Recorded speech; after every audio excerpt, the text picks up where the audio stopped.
बुनियादी सुविधाओं से संबंधित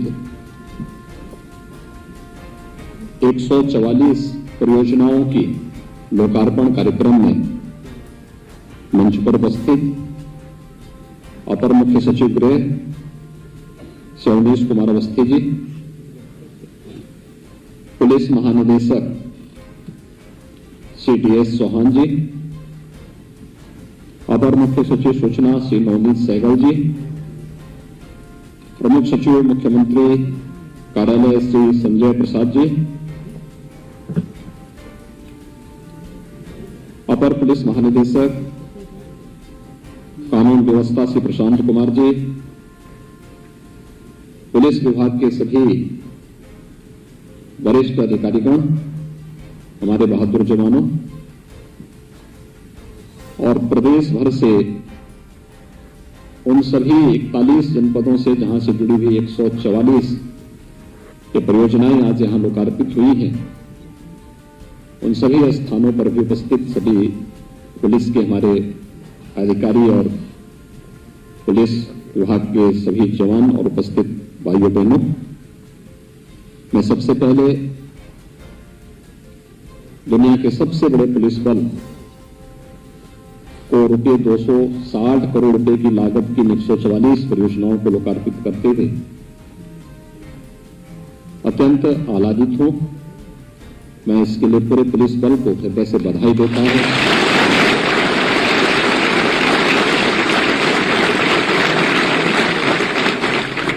मुझे प्रसन्नता है विगत 5 वर्षों के अंदर किए गए कार्यों का परिणाम आज हम सबके सामने है। आज से 5 वर्ष पहले उत्तर प्रदेश की छवि एक ऐसे राज्य के रूप में थी जो दुनिया में और देश में बीमारू प्रदेश के रूप में गिना जाता था, जहां पर विकास की कोई सोच नहीं, ये जो धारणा बन चुकी थी उसका कारण था बदतर कानून व्यवस्था। हर दूसरे तीसरे दिन एक बड़े दंगे के कारण प्रदेश के बारे में न केवल लोगों की धारणाएं बहुत अत्यंत खराब थी, बल्कि उत्तर प्रदेश के अंदर कोई भी तबका अपने आप को सुरक्षित महसूस नहीं करता था। क्या उद्योग जगत, क्या व्यापारी, क्या महिलाएं, क्या बेटियां, क्या नौकरी पेशा वाला व्यक्ति, क्या कोई किसान, क्या कोई श्रमिक, कोई भी अपने आप को सुरक्षित महसूस नहीं करता था। उस समय हमारे सामने चैलेंज था। मुझे याद है जब मैंने 19 मार्च 2017 को उत्तर प्रदेश के मुख्यमंत्री के रूप में मुझे शपथ ग्रहण करवाया गया। 20 मार्च को मैंने सबसे पहले गृह विभाग का ही निरीक्षण किया था। मुझे वहां दुर्व्यवस्था देखने को मिली थी, फाइलों के ढेर देखने को मिले थे, धूल से सनी हुई इन फाइलों के बीच में कैसे कार्मिक कार्य करते थे, और धूल से सटी हुई फाइलें इस बात की गवाही कर रही थी कि कार्य नहीं हो रहा है। और उस समय प्रदेश की बदतर कानून व्यवस्था के बारे में जब मैंने प्रश्न पूछे थे तो मुझे बहुत सारी चीजें देखने को मिली थी। मैंने लखनऊ पुलिस लाइन का भी दौरा किया था। कई जनपदों के पुलिस लाइन में मैंने वहां पर पुलिस कार्मिकों को मिलने वाली सुविधाओं को भी निरीक्षण किया। पुलिस ट्रेनिंग स्कूल कई क्षेत्रों में मैं स्वयं जाकर के उनका निरीक्षण किया। और उस समय जब पुलिस बल के बारे में मैंने पूछा कि आखिर 23-24 करोड़ की उस समय की आबादी के अनुरूप हमारे पास पुलिस बल कितना होना चाहिए, कितनी कमी रह गई है, तब मुझे बताया गया कि 1.5 लाख पुलिस कार्मिक है ही नहीं, भर्ती नहीं हुई। PSC की 54 कंपनियां ही समाप्त कर दी गई। पीएससी की महिलाओं की कोई बटालियन नहीं है। आपदा प्रबंधन के लिए एसडीआरएफ प्रदेश में गठित ही नहीं हुआ है। और फिर हम लोगों ने पुलिस भर्ती की पारदर्शी व्यवस्था को प्रदेश के अंदर लागू किया था। मुझे प्रसन्नता है, बिना भेदभाव के 1,62,000 से अधिक भर्तियों की प्रक्रिया को अब तक हम लोगों ने सफलतापूर्वक प्रदेश के अंदर संपन्न किया है।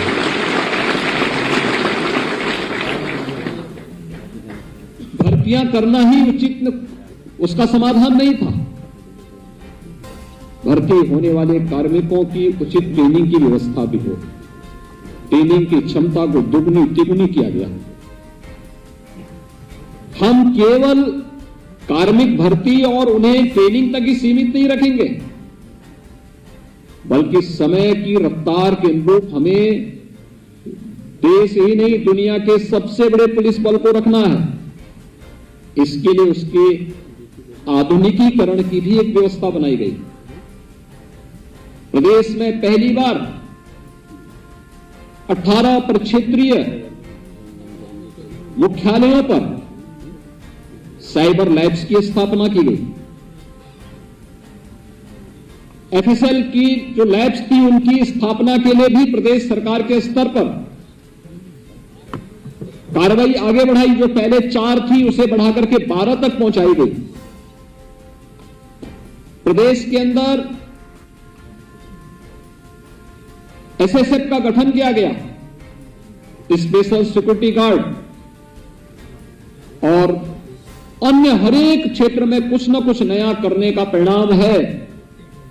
विगत 5 वर्ष के अंदर जो कार्य हुए, जिस फील्ड में हम लोगों ने कार्य किया और जिस तत्परता के साथ हम लोग लेकर के आए, जिस जवाबदेही के साथ एक टीम वर्क काम किया, आज उसका परिणाम है कि उत्तर प्रदेश की कानून व्यवस्था देश के लिए एक नजीर बनी हुई है। हम प्रयास करेंगे तो परिणाम भी हमारे पक्ष में आएगा। और मैं तो इस बात को मानता हूं कि उत्तर प्रदेश ही नहीं देश के इतिहास में पहली बार होगा। अक्सर पुलिस की कार्यप्रणाली सरकारों को कटघरे में खड़ा करती थी।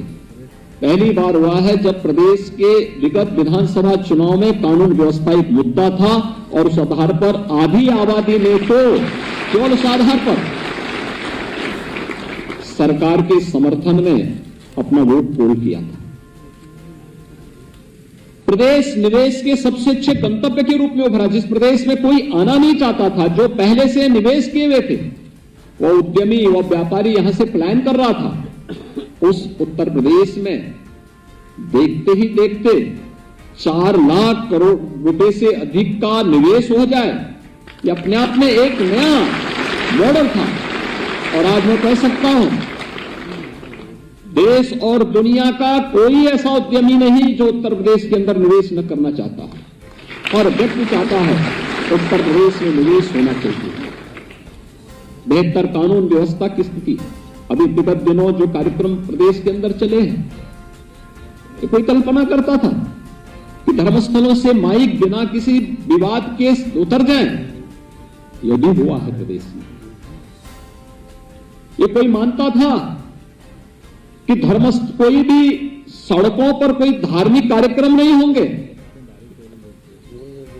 यह भी संभव हुआ है।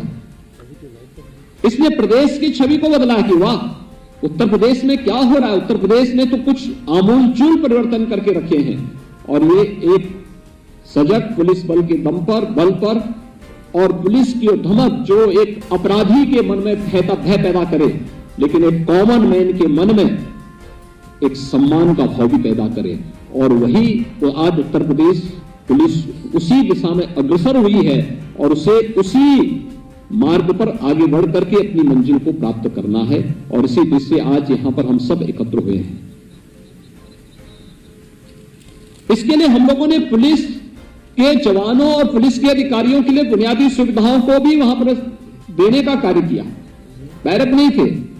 मैं जब लखनऊ पुलिस लाइन में गया, दोपहर में अचानक में गया था, मैंने किसी को नहीं बताया था। उस समय यहां पुलिस कमिश्नरेट नहीं था, यहां के एसएसपी को नहीं, डीआईजी को नहीं, एडीजी जॉन को भी नहीं बताया था मैंने, डीजीपी को भी नहीं बताया, यहां पे अपर मुख्य सचिव गृह को भी नहीं बताया।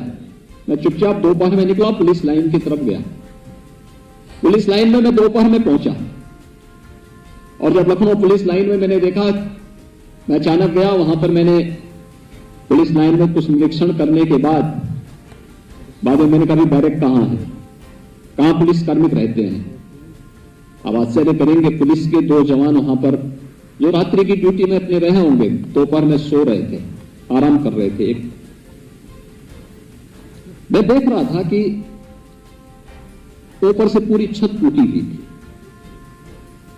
एस्बेस्टस की सीट थी, एस्बेस्टस भी गायब था ऊपर से, और उसके नीचे टूटी हुई चारपाई में वो जवान लेटे हुए थे।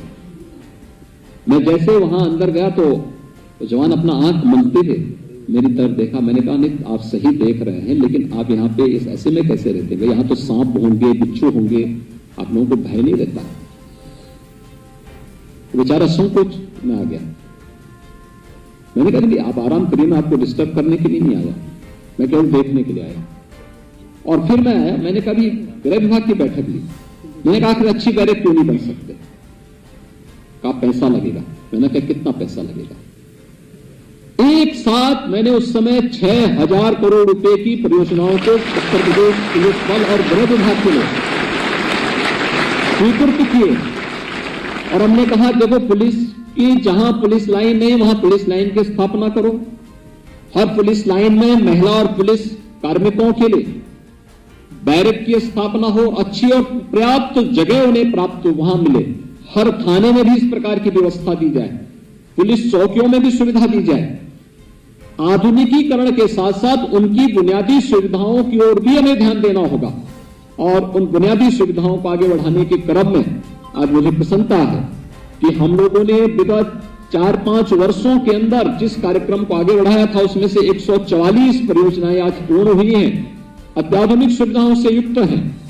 और उन अत्याधुनिक सुविधाओं से युक्त इन सभी कार्यक्रमों को जब कोई जवान दिन में 8 घंटे 10 घंटे, कभी कभी इमरजेंसी के समय उसे 12-12 घंटे 24-24 घंटे ड्यूटी भी करनी पड़ती है। मैं स्वयं देखता हूं, बहुत बार ऐसी स्थितियां आती है। मुझे भी स्वयं बहुत बार मैं देखता हूं, सुबह 6 बजे से मेरी जब दिनचर्या प्रारंभ होती है, रात्रि भर जगना पड़ता है जब कानून व्यवस्था की कोई समस्या पैदा होती है।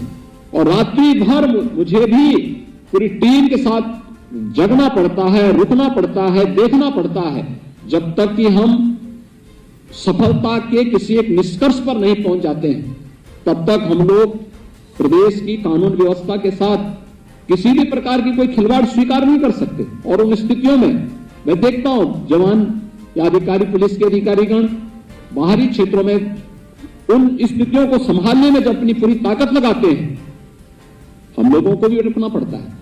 लेकिन जब वह अपनी ड्यूटी के बाद 8 घंटे 10 घंटे 12 घंटे 15 घंटे या 20 घंटे की ड्यूटी के बाद जब वापस आए और तब भी उसको लेटने के लिए जगह न मिल सके, सुरक्षित स्थान न मिल सके, साफ सुथरी जगह न मिल सके, मेस में भोजन अच्छा न मिल सके, कितने दिन वह काम कर पाएगा? एक चैलेंज था हमारे सामने। और मुझे प्रसन्नता है ये सभी परियोजनाएं एक एक करके अब पूरी होती भी जा रही हैं। हम बहुत शीघ्र उत्तर प्रदेश के उत्तर पुलिस बल को हम लोग बेहतरीन अत्याधुनिक सुविधाओं से युक्त बैरक और उनके आवासीय सुविधाओं को उपलब्ध कराने में सफल होंगे। और उसी की आज प्रथम चरण यहां पर संपन्न हो रहा है, जिसमें आज 144 परियोजनाओं का लोकार्पण का कार्यक्रम यहां पर संपन्न हुआ है। मैं इसके लिए हृदय से बधाई देता हूं, अपनी शुभकामनाएं देता हूं। उत्तर प्रदेश पुलिस बल से मुझे कुछ मुद्दों पर अभी ये भी बात कहनी है कि हमने उत्तर प्रदेश पुलिस बल को वहां पर पहुंचाया है जहां पर वो देश के लिए रूल ऑफ लॉ की जब बात होती है, आज देश के अंदर हर एक जगह एक नाम गूंजता है यूपी के मॉडल के बारे में। कानून व्यवस्था का यूपी का जो मॉडल है, यूपी ने जो कुछ करके दिखाया है, वह देश के लिए एक उदाहरण बनता जा रहा है। लेकिन अभी भी हमें इस बात को देखना होगा, हमने तकनीक अपनाया है, हमने पुलिस के आधुनिकीकरण पर ध्यान दिया है, लेकिन हमें इस बात को ध्यान रखना होगा, तकनीक आवश्यक है, लेकिन तकनीक की आवश्यकता के साथ ही मानवीय संवेदना हमारी गायब नहीं होनी चाहिए। इतनी निर्भरता हमारी तकनीक पर नहीं होनी चाहिए।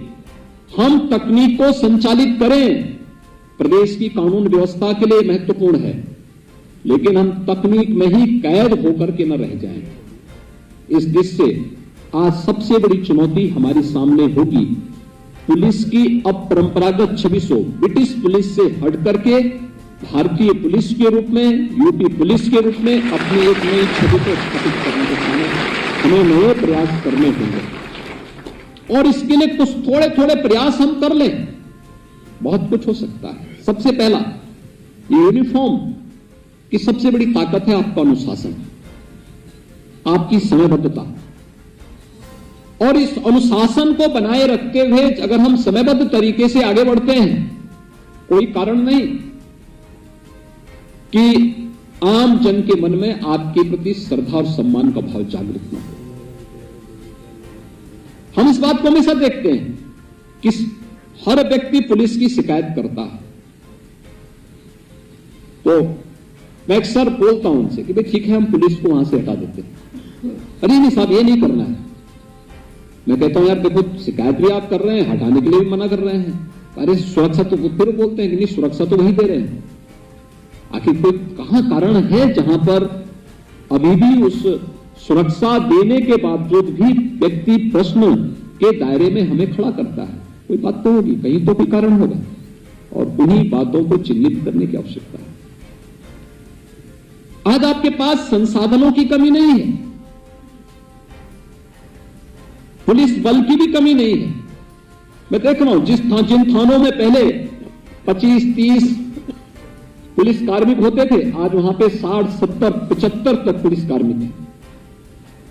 क्षमता लगभग दुगनी हुई है, सुविधाएं बढ़ी हैं, हर प्रकार से शासन ने अपनी सुविधाओं को देना प्रारंभ किया है, कहीं कोई समस्या नहीं है। लेकिन कोई कारण तो होगा जो आज भी हमारी छवि को ब्रिटिश पुलिस से भिन्न नहीं कर पा रही है। देश की आजादी के 75 वर्ष इस देश ने अभी हर्षोल्लास के साथ, उत्साह और उमंग के साथ आदरणीय प्रधानमंत्री जी के मार्गदर्शन और नेतृत्व में पूरे देश ने आजादी का अमृत महोत्सव मनाया है। क्या हमारी जिम्मेदारी नहीं बनती कि हम अपनी उस परंपरागत छवि से हटकर के अपराध और अपराधियों के प्रति जितने सत्य दिखने चाहिए, एक कॉमन मैन के प्रति हम उतने ही संवेदनशील भी दिखाई दें, और इस दिशा उस छवि को बदलने के लिए और आम नागरिक के मन में एक विश्वास पैदा करने के लिए थोड़ी परिवर्तन और थोड़ी सी हम प्रयास कर लें, और हो सकता है। खासतौर पर आपने देखा होगा, एक तो आने वाले किसी व्यक्ति के साथ प्यार से संवाद करना, बातचीत करना। कोई व्यक्ति शिकायत लेके आ रहा है, उसकी शिकायत जायज भी हो सकती है और नाजायज भी हो सकती है। हम उसकी शिकायत को सुने, देखें, और फिर मेरिट के आधार पर उसके निस्तारण की कार्रवाई को समयबद्ध तरीके से कर लें। मेरिट हमेशा हमें ध्यान रखना होगा। कोई भी व्यक्ति जो उत्तर प्रदेश की इस 25 करोड़ की आबादी का है, या उत्तर प्रदेश में आने वाला है, या उत्तर प्रदेश के अंदर रह रहा है, उस प्रत्येक व्यक्ति की सुरक्षा हमारी जिम्मेदारी है, और हमारे माध्यम से उसको सुरक्षा का एहसास करने का भी पूरा अधिकार होना चाहिए। इस दृष्टि से हम सबकी जिम्मेदारी बनती है कि हम उसके साथ पहले बहुत अच्छे व्यवहार से उसके सामने, अपने व्यवहार के माध्यम से उसके मन में एक अच्छी छवि प्रस्तुत करें। फिर मेरिट के आधार पर उस समस्या का निस्तारण करने में अपना योगदान दें। कुछ हम प्रयास करें तो बहुत कुछ परिवर्तित हो सकता है। और खासतौर पर हम देखते हैं अक्सर ट्रैफिक, हमने विगत दिनों कुछ कार्यक्रम चलाए थे कि जितने टैक्सी स्टैंड हैं, जिनको फर्जी तरीके से, कुछ गलत तरीके से तत्व घुस करके कहीं पर भी चौराहे पर अवैध वसूली करने लगते हैं, इन सबको हटाओ, सख्ती से रोको। सख्ती की जानी चाहिए इन पे। अवैध टैक्सी स्टैंड को, बस स्टैंड को, किसी प्रकार के अवैध और अनैतिक गतिविधियों को हम रोक सकते हैं। संवाद बनाना पड़ेगा, प्रशासन के साथ संवाद बनाना पड़ेगा। हमारी कार्य पद्धति किसी भी प्रकार की अवैध और अनैतिक गतिविधि के लिए भय पैदा करने वाला होना चाहिए। फुट पेट्रोलिंग, इतने पुलिस कार्मिक आज के दिन पर हैं कि हम फुट पेट्रोलिंग अलग अलग दिशा में, अलग अलग समय में कर सकते हैं। PRB 112 का बेहतरीन उपयोग कर सकते हैं। लोगों के मन में एक विश्वास होना चाहिए। मुझे याद है अभी 3 दिन पहले आर्मी से जुड़े हुए एक बहुत सीनियर अधिकारी अपने परिवार के साथ यहां मुझसे मिलने के लिए आए थे। उन्होंने कहा मैं रिटायरमेंट के बाद हम लोग यहीं यूपी में ही रह रहे हैं। मैंने कहा यहां लखनऊ कैसे आए? उन्होंने कहा मैं अपनी कार को स्वयं ड्राइव करके आया। मैंने आश्चर्य व्यक्त किया। मैंने कहा इतनी दूरी आपने तय की है, लखनऊ आए? तो उनकी धर्मपत्नी बोल पड़ी। उन्होंने कहा यूपी में हमें डर नहीं लगता,